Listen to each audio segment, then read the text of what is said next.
রাসূল সাল্লাল্লাহু আলাইহি সাল্লামকে জিজ্ঞাসা করা হলো, আল্লাহ রাসূল, সবথেকে উত্তম নারী কে, জান্নাতি নারী কে? রাসূল সাল্লাল্লাহু আলাইহি সাল্লাম বললেন, আমি শিক্ষা নিয়ে আলোচনা করে ভেবেছিলাম, ওর জন্য কয়েকটা আয়াতও পড়লাম, কিন্তু ওনাদেরকে শোনাই, যেহেতু ওনাদের সংখ্যা মোটা মনে হয় আপনাদের থেকে বেশি আছে আজকে, আর ওনারা চেঁচামেচি করছেন, ডিস্টার্ব হবে, তো ওনাদেরকে কয়েকটা হাদিস আমি শুনিয়ে দিচ্ছি।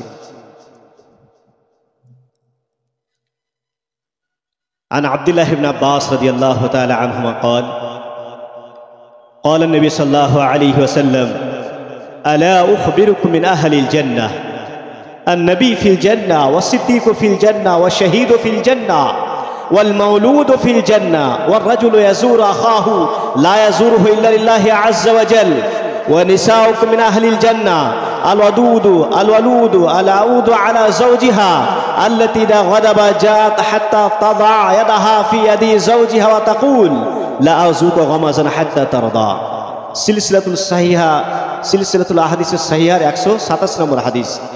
বিখ্যাত সাহাবী আব্দুল্লাহ বিন আব্বাস রাদিয়াল্লাহু তাআলা আনহুমা তিনি বলছেন, রাসূলুল্লাহ সাল্লাল্লাহু আলাইহি সাল্লাম আমাদের সম্মুখে বললেন, আলা উখবিরুকুম মিন আহলিল জান্নাহ, হে সাহাবারা, আমি কি তোমাদেরকে বলে দিব না তোমাদের পুরুষদের মধ্যে কারা জান্নাতি, পুরুষদের মধ্যে কারা জান্নাত যাবে, এদের সম্বন্ধে কি আমি বলে দেব না?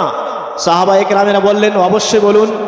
রাসূলুল্লাহ সাল্লাল্লাহু আলাইহি সাল্লাম বললেন, আন-নবী ফিল জান্নাহ, নবী জান্নাতি, মানে পৃথিবীর বুকে যত নবীগণ এসেছেন, রাসূলগণ এসেছেন, সকলেই জান্নাতি। তাহলে আন-নবী ফিল জান্নাহ ওয়া সিদ্দীক ফিল জান্নাহ, সত্যবাদী পুরুষ জান্নাতি, সত্যবাদী পুরুষ জান্নাতি, মানে যে সদা সর্বদা সত্য কথা বলে, সত্য সাক্ষী দেয়, সত্যকে সাপোর্ট করে, মিথ্যার আশ্রয় নেয় না, মিথ্যা কথা বলার চেষ্টাও করে না, সে হচ্ছে জান্নাতি। এক কথায় সত্যবাদী বা যারা সততা নিয়ে চলে তারা হচ্ছে জান্নাতি।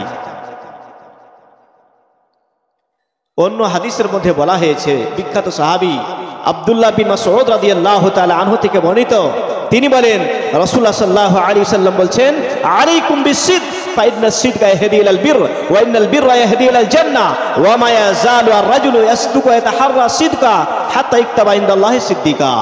তোমরা সদা সর্বদা সত্য কথা বলো, মিথ্যার আশ্রয় নিও না। ফাইন্না সিদকা ইয়াহদি ইলাল বির, কারণ সত্য কথা পুণ্যের দিকে, নেকির দিকে আহ্বান করে, মানুষকে ডাক দেয়, নেকির পথ দেখায়। ওয়াইনাল বিররা ইয়াহদি ইলাল জান্নাহ, আর নেকি করলে জান্নাত পাওয়া যায়, নেকি জান্নাতের পথ দেখায়। ওয়া মা ইয়াজালু আর-রাজুলু ইয়াসদুকু ওয়া ইয়াতাহাররা সিদকা, কোন ব্যক্তি যখন সদা সর্বদা সত্য কথা বলে, সত্য কথা বলার চেষ্টা করে, আল্লাহ তাআলার নিকটে ওই ব্যক্তির নামটা সত্যবাদী বলে লিপিবদ্ধ করা হয়। আল্লাহ তাআলা তার নামটা সত্যবাদী বলে লিপিবদ্ধ করেন বা করতে অর্ডার দেন।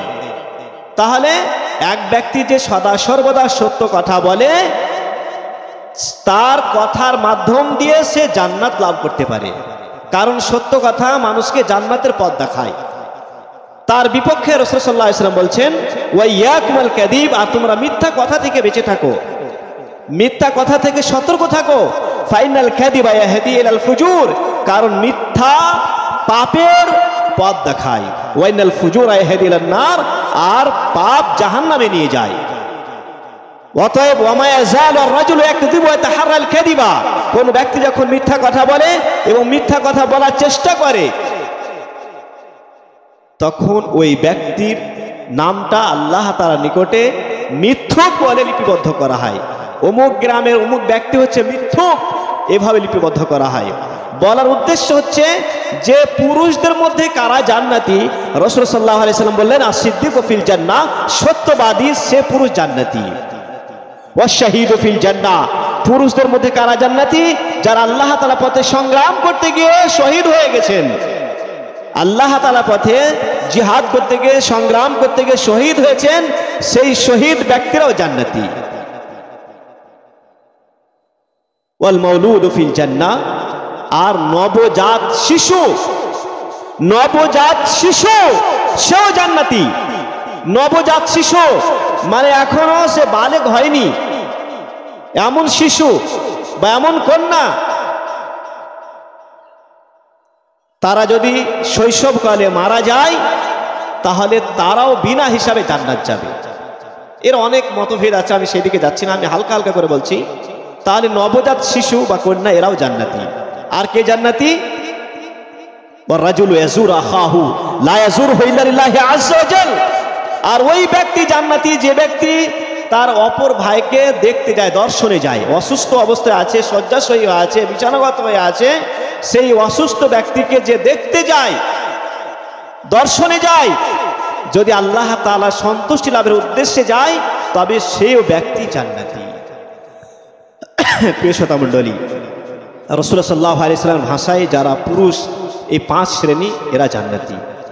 নারীদের মধ্যে কারা জান্নাতি? রাসূলুল্লাহ সাল্লাল্লাহু আলাইহি ওয়াসাল্লাম আবার বলছেন, ওমিন নিসাউকুম মিন আহলিল জান্নাহ, ওমিন নিসাইকুম মিন আহলিল জান্নাহ। আর তোমাদের নারীদের মধ্যে কারা জান্নাতি শোনো, আল ওয়াদুদু আল ওয়ালুদু আল আউদু আলা যাওজিহা আল্লাতী ইযা গাদাবা জাত হাত্তা তাদা ইয়াদাহা ফি ইয়াদি যাওজিহা ওয়া তাকুল লা আযুকু গামাযান হাত্তা তারদা। ওই সমস্ত নারীরা জান্নাতি যারা স্নেহপরায়ণা, যারা স্নেহপরায়ণা।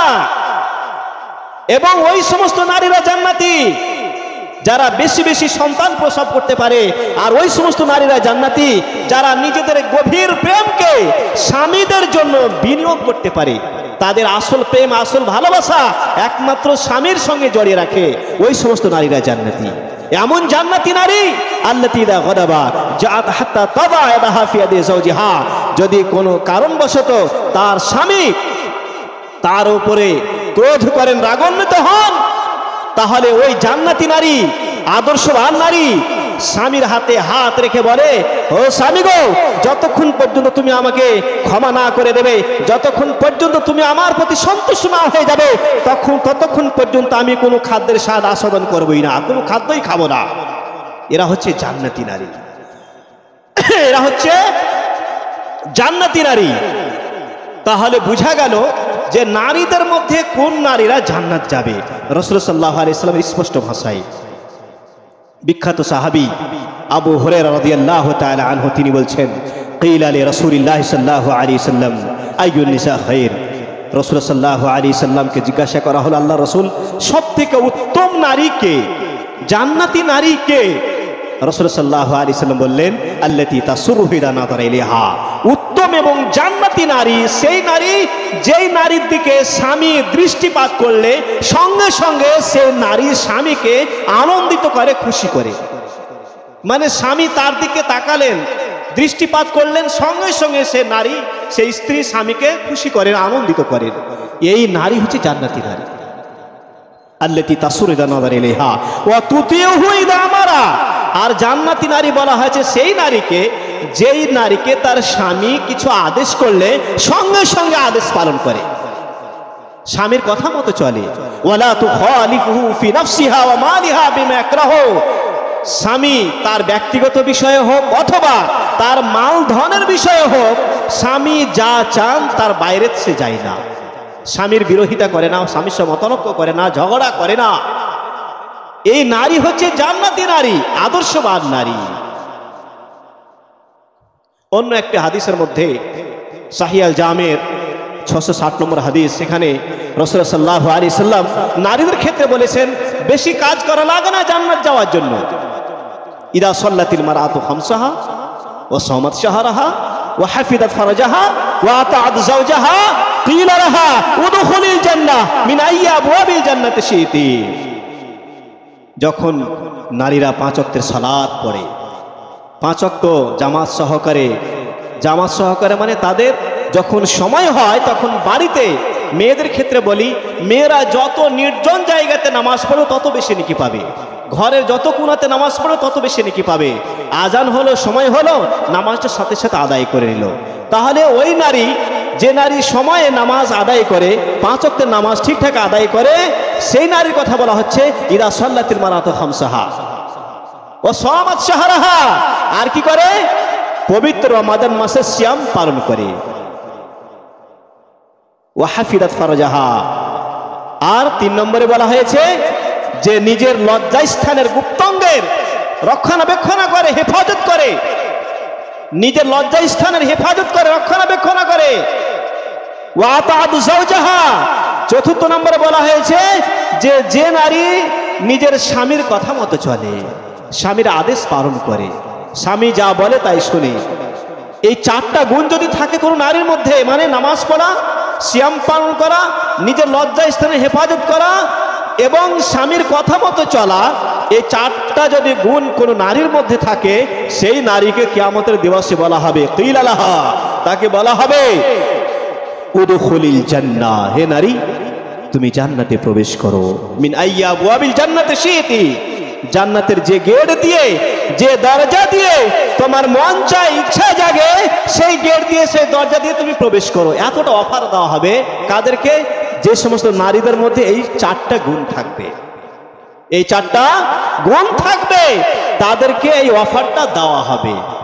প্রিয় শ্রোতা মণ্ডলী, এই গুণগুলো কখন আসবে? যখন আমরা নারীদের শিক্ষার ব্যবস্থা করব। আজকে যে আমার মা বোনেরা হয়ে হাল্লা করছেন, চিৎকার করছেন, শব্দ করছেন, আপোষে কথা বলছেন, কেন বলছেন? তাদের মধ্যে সঠিক শিক্ষাটা নেই, আদর্শের শিক্ষা তারা পাননি, শিষ্টাচারের শিক্ষা পাননি। সমাজে বসে, কোন সভাতে বসে কিভাবে বসতে হবে, তারপরে সেখানে চিৎকার করা যাবে কি যাবে না, আপোষে কথা বলা যাবে কি যাবে না, গল্প করা যাবে কি যাবে না, এই ধরনের শিক্ষা তাদেরকে দেওয়া হয়নি। তারা সেই শিক্ষা থেকে বঞ্চিতা, যার কারণে আজকে এই ধরনের আচরণ হচ্ছে। যদি তাদেরকে সঠিক শিক্ষাটা দেওয়া থাকতো, তাহলে এই আচরণটা কখনো ওনারা করতেন না। তাহলে এই শিক্ষা দিতে হলে যে মাদ্রাসা আছে বা মক্তব আছে, সেখানে আমাদের মেয়েদেরকে, কন্যাদেরকে শিক্ষা অর্জন করার জন্য পাঠাতে হবে। তাই হাদিসের মধ্যে বলা হচ্ছে আদ-দুনিয়া কুল্লুহা মাতাউন, আদ-দুনিয়া কুল্লুহা মাতাউন ওয়া খায়রু মাতা'id দুনিয়া আল মারআতুস সালিহা। সারা পৃথিবী, সারা বিশ্বটাই হচ্ছে উপভোগ করা বিশাল বড় সম্পদ। সারা পৃথিবীকে আল্লাহ তাআলা আমাদের জন্য সৃষ্টি করেছেন। আমরা পৃথিবীতে বিভিন্নভাবে পৃথিবীর যে নিয়ামত, যে অনুগ্রহ আল্লাহ তাআলার পক্ষ থেকে, সেই নিয়ামত, সেই অনুগ্রহ আমরা কি করি? উপভোগ করি। এটা কেন করি? যাতে করে আমরা আল্লাহ তাআলা সঠিকভাবে ইবাদত করতে পারি। আসল উদ্দেশ্য হচ্ছে সঠিকভাবে ইবাদত সম্পাদন করা। ইবাদত যদি সঠিকভাবে না হয়, তাহলে এত আল্লাহ তাআলার সম্পদ, এত নিয়ামত এই মানুষের জন্য, জিন জাতির জন্য আল্লাহ তাআলা রেখেছেন বা তৈরি করেছেন, এটা সম্পূর্ণটা ব্যর্থ হবে। তো এই এত মূল্যবান সম্পদ, সারা পৃথিবীর বুকে কত কত মূল্যবান সম্পদ আছে। আজকে আপনাদের যে মাদ্রাসা, যে মাদ্রাসা আজ থেকে 13 বছর যাবত একেবারে এইভাবে পড়ে আছে, দেখাই মানে অন্তর থেকে এত মায়া এলো যে এর কেউ দেখাশোনা করার লোক নেই, এর পরিচালনা করার কেউ নেই। এই মাদ্রাসা, যে মাদ্রাসা আজকে তৈরি হয়ে আছে, আজ 13 বছর আগে নাকি তৈরি হয়েছে, বিল্ডিং খাড়ো হয়ে আছে, এত সুন্দর সুন্দর রুম, এখানে আবাদ হচ্ছে না, দেখা খুব মায়া লাগলো। এবং জিজ্ঞাসা করলাম যে এই জায়গাগুলোর দাম কত? কয়েকজন বললেন মিনিমাম শতকে 20 লাখ টাকা।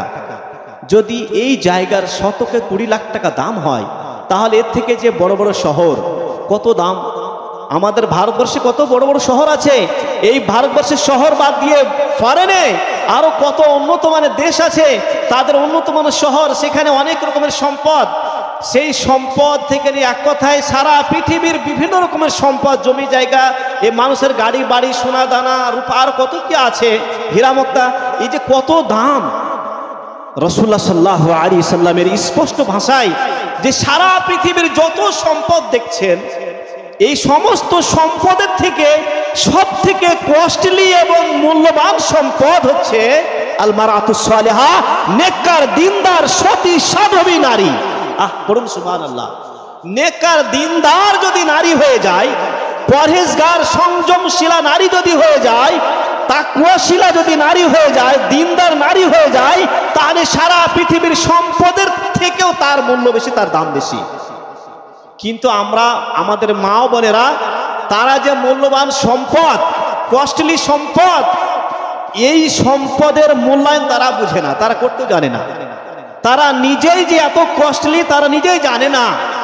যার জন্য আজকে আমাদের নারীদের মধ্যে পর্দা নেই, নারীদের মধ্যে বেশি বেহায়াপনা, নারীরা বিশৃঙ্খলাভাবে বাজারে চলে, রাস্তাঘাটে চলে, তারপরে নারীদের যে ইসলামে যে আদর্শ, সে আদর্শ তারা গ্রহণ করে না, বিভিন্ন রকমের ত্রুটি।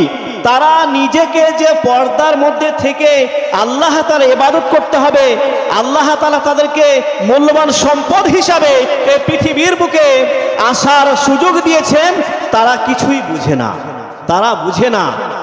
প্রিয় শ্রোতা মণ্ডলী, তারা না বুঝে না, কিন্তু এই বুঝাবার দায়িত্ব আপনাদের আমাদের সকলের।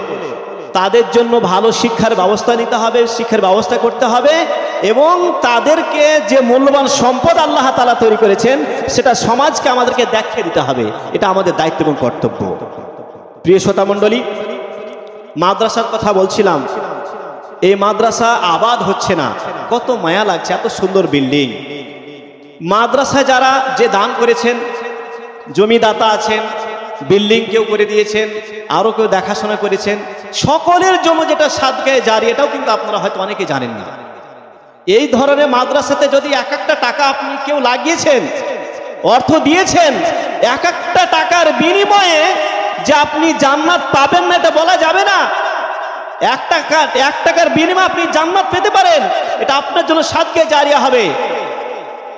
আর এই ইসলামী শিক্ষা, যেখানে শিক্ষালয়, মাদ্রাসা, স্কুল, যেখানে কোরআন হাদিসের জ্ঞান দেওয়া হয়, সেই জায়গা এবং যারা জ্ঞান অর্জন করে, যারা জ্ঞান বিতরণ করে, তাদের কত সম্মান, কত মর্যাদা আল্লাহ তাআলা দিয়েছেন জানেন? আল্লাহ তাআলা বলেন, কুল হাল ইয়াস্তাবিল আ'মা ওয়াল বাসীর, হে নবী বলে দাও, যারা চক্ষুশীল এবং যারা অন্ধ তারা কি সমান? কখনোই না। চক্ষুশীল বলা হয়েছে যাদের মধ্যে কোরআন ও হাদিসের জ্ঞান আছে, যাদের মধ্যে আল্লাহ তাআলা পরিচিতির জ্ঞান আছে, যাদের মধ্যে তাওহীদের জ্ঞান আছে, আকীদার শিক্ষা আছে, যাদের মধ্যে কোরআন ও হাদিসের জ্ঞান আছে, যাদের মধ্যে সামাজিক জ্ঞান আছে, শিষ্টাচারের জ্ঞান আছে, আদব আখলাকের জ্ঞান আছে, তারাই হচ্ছে চক্ষুশীল। এবং যাদের মধ্যে এই ধরনের কোনো জ্ঞান নাই, তারা হচ্ছে অন্ধ, তারা হচ্ছে অন্ধ। আল্লাহ তাআলা অন্যতরে বলেন, ইন্নামা ইয়াখশাল্লাহা মিন ইবাদিহিল উলামা, সূরা ফাতিরের 28 নম্বর আয়াত।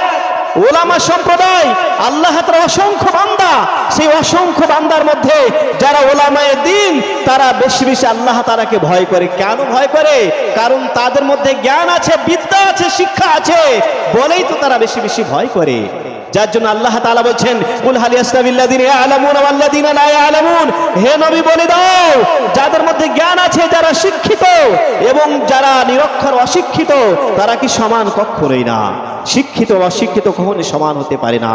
আকাশ ও জমিনের মধ্যে যতটা ব্যবধান, যতটা পার্থক্য, তার থেকে বেশি পার্থক্য শিক্ষিত ও অশিক্ষিতের মধ্যে। তাহলে এই ধরনের শিক্ষালয়, শিক্ষা প্রতিষ্ঠান, মাদ্রাসা, একে যদি জীবিত করেন, এবং এখন এ একেবারে এমন অবস্থায় দাঁড়িয়ে আছে যে মনে হচ্ছে এর কেউ মানে বাবা মা, আপনার কোনো অভিভাবক গার্জেন নেই, এর কেউ অভিভাবক গার্জেন নেই। এই ধরনের প্রতিষ্ঠানকে বাঁচিয়ে রাখতে হবে এবং এর দায়িত্ব আপনাদের এলাকার লোককে নিতে হবে।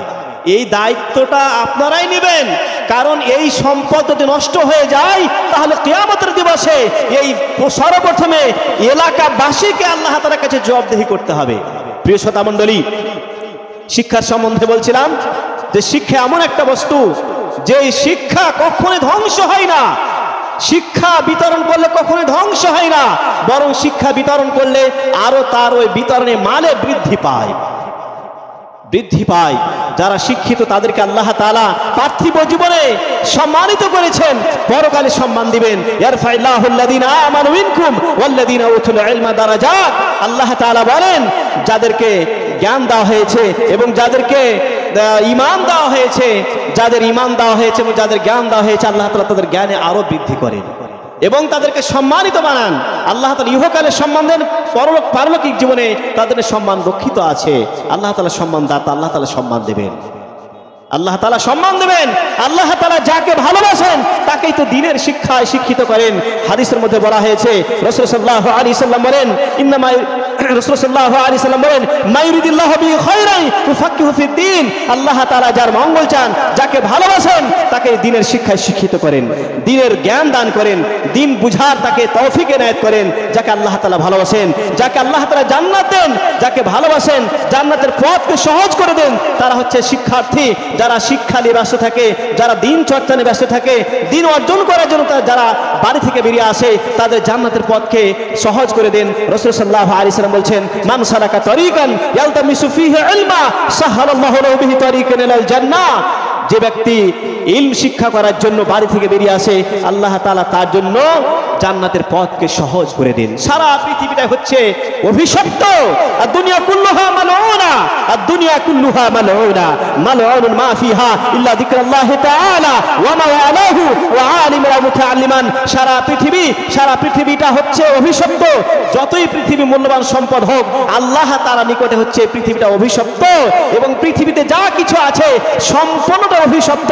ইল্লা যিকরুল্লাহি তাআলা, তবে আল্লাহ তাআলাকে স্মরণ করা এবং স্মরণ করার মাধ্যম কোরআন ও হাদিস এবং দ্বীন শরিয়াহ, এগুলো ব্যতীত আর আলেমে দ্বীন যারা শিক্ষক মণ্ডলী আর মুতাআল্লিমান শিক্ষার্থী স্টুডেন্ট ছাত্র, এই ছাড়া পৃথিবীতে যা কিছু আছে সম্পূর্ণটাই হচ্ছে অভিশপ্ত, সম্পূর্ণটাই অভিশপ্ত।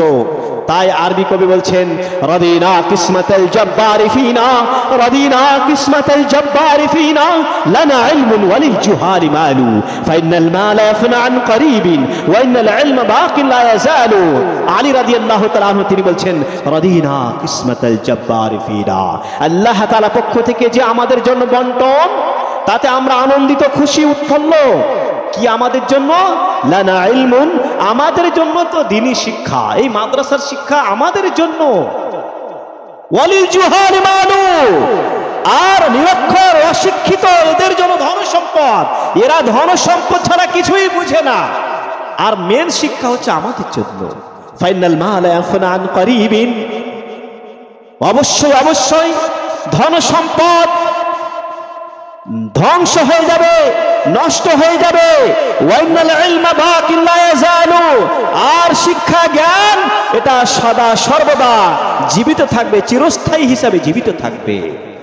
তাই আরবি কবি অন্য জায়গাতে বলেছেন, আখুল ইলমি হাইয়ুন খালিদুন বা'দা মাউতিহি, আখুল ইলমি হাইয়ুন খালিদুন বা'দা মাউতিহি ওয়া উসালুহু তাহতা তুরাবি রামিমু ওয়া দুল জাহরি মাইয়িতুন ওয়া হুয়া মাশিন আলা আস-সারা ইউদান্নু মিনাল আহইয়া ওয়া হুয়া আদীমুন। আখুল ইলমি হাইয়ুন খালিদুন বা'দা মাউতিহি, শিক্ষিত ব্যক্তিরা, এডুকেটেড ব্যক্তিরা, তাদের মৃত্যুর পরেও তারা জীবিত। আজকে আমরা অনেক বিদ্বানকে, অনেক বড় ডিগ্রিধারী এবং সমাজ প্রেমিক, সমাজ সেবিক এবং যারা শিক্ষার জগতে সব থেকে বড় জায়গায় যারা দখল করে আছেন, আজকে আমরা তাদেরকে স্মরণ করছি। তাই আরবি কবি বলছেন, আখুল ইলমি হাইয়ুন খালিদুন বা'দা মাউতিহি, শিক্ষিত ব্যক্তিরা তাদের মৃত্যুর পরেও তারা জীবিত। ওয়া উসালুহু তাহতা তুরাবি রামিমু, যদিও তাদের অঙ্গ প্রত্যঙ্গ মাটিতে মিশে গেছে, তারপরেও তারা জীবিত, তাদের নাম এখনো স্মরণ করা হয়। ইমাম বুখারী রাহিমাহুল্লাহ, ইমাম মুসলিম রাহিমাহুল্লাহ, আর অনেক বিদ্বানকে আজকে আমরা স্মরণ করছি। কাজী নজরুলকে স্মরণ করছি, রবীন্দ্রনাথ ঠাকুরকে স্মরণ করি, আরো কাউকে স্মরণ করি। কেন? তারা শিক্ষাকে ছেড়ে গেছেন আমাদের জন্য, আমাদের জন্য শিক্ষা দিয়ে গেছেন। তাই তাদেরকে আমরা এখন স্মরণ করি। তাদের অঙ্গ প্রত্যঙ্গ মাটিতে মিশে গেছে। ওয়াদুল জাহলি মাইয়িতুন, আর অশিক্ষিত নিরক্ষর এরা হচ্ছে মৃত ব্যক্তির ন্যায়, যদিও তারা পৃথিবীর বুকে এখনো বেঁচে আছে। ওয়াদুল জাহলি মাইয়িতুন ইউদান্নু মিনাল আহইয়া, তাদেরকে জীবিত মনে করা হয়, তাদেরকে জীবিত মনে করা হয়, কিন্তু আসলে তারা মৃত, আসলে তারা মৃত, কারণ তাদের মধ্যে শিক্ষা নেই। প্রিয় শ্রোতা মণ্ডলী, আপনারা হচ্ছেন ভাগ্যবান, আপনারা হচ্ছেন ভাগ্যবান বলেই আপনার এলাকাতে একটা সুন্দর প্রতিষ্ঠান তৈরি হয়ে আছে। আপনাদের বেশি টাকা লাগাতে হবে না, বেশি শ্রম দিতে হবে না, বেশি কষ্ট করতে হবে না। বিল্ডিং তৈরি হয়ে আছে, শুধু মানসিকতার অভাব আছে। আপনারা নিষ্ঠার সহিত দায়িত্ব গ্রহণ করে এই প্রতিষ্ঠানটাকে পুনরুজ্জীবিত করুন।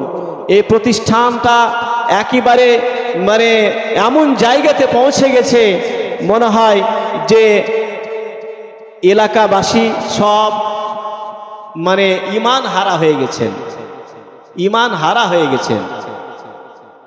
আমরা যারা এখানে উপস্থিত হয়েছি, আমাদের মধ্যে অনেক গুরুজন আছেন, তাদের কাছে পরামর্শ নেবেন প্রতিষ্ঠানকে কিভাবে প্রতিষ্ঠানে পরিচালনা করতে হয়, প্রতিষ্ঠান কিভাবে চালাতে হয়, প্রতিষ্ঠানের দায়িত্বশীল কারা হবেন, প্রতিষ্ঠানের শিক্ষা ব্যবস্থা কেমন হবে। আপনাদের এলাকাতে অনেক বিশিষ্ট ব্যক্তিগণ আছেন, তাদের কাছ থেকে পরামর্শ নেবেন এবং প্রতিষ্ঠানটাকে লক্ষ্য করবেন, প্রতিষ্ঠানটা ভালোভাবে চালাবেন। এই আমি আশা আবেদন এবং আপনাদের প্রতি আমার 100% ভরসা আছে যে আপনারা এই 13 বছর পরে যেহেতু জালসা দিয়েছেন, অবশ্য আপনাদের মানসিকতা আর উন্নতি হয়েছে বলে জালসা দিয়েছেন। এবং যেটা শুনলাম আগামী রমজান মাসের পরে নাকি প্রতিষ্ঠান চালু হচ্ছে, আপনাদের জন্য আমরা সকলে দোয়া করব এবং বিভিন্নভাবে আমরা ইনশাআল্লাহ সহযোগিতার চেষ্টা করব, পরামর্শ দেব। অবশ্যই আমাদের সুপরামর্শ পাবেন। আপনারা প্রতিষ্ঠানটা ঠিকঠাক চালান এবং বিশেষ করে যারা এলাকাবাসী তাদেরকে বলবো, আপনাদের মধ্যে যারা যোগ্যতা সম্পন্ন ব্যক্তিত্ব আছেন তারা দায়িত্ব গ্রহণ করুন। এটা সকলের জন্য, এলাকাবাসীর জন্য সাদকায়ে জারিয়া হবে। আপনার মাধ্যম দিয়ে যদি একটি ছেলে তৈরি হয়ে যায়, ওই ছেলেটি পড়াশোনা করে তার লাইফে যতদিন আমল করতে থাকবে, আপনিও তার আমলের বিনিময়ে আপনিও কিছুটা নেকি পেতে থাকবেন।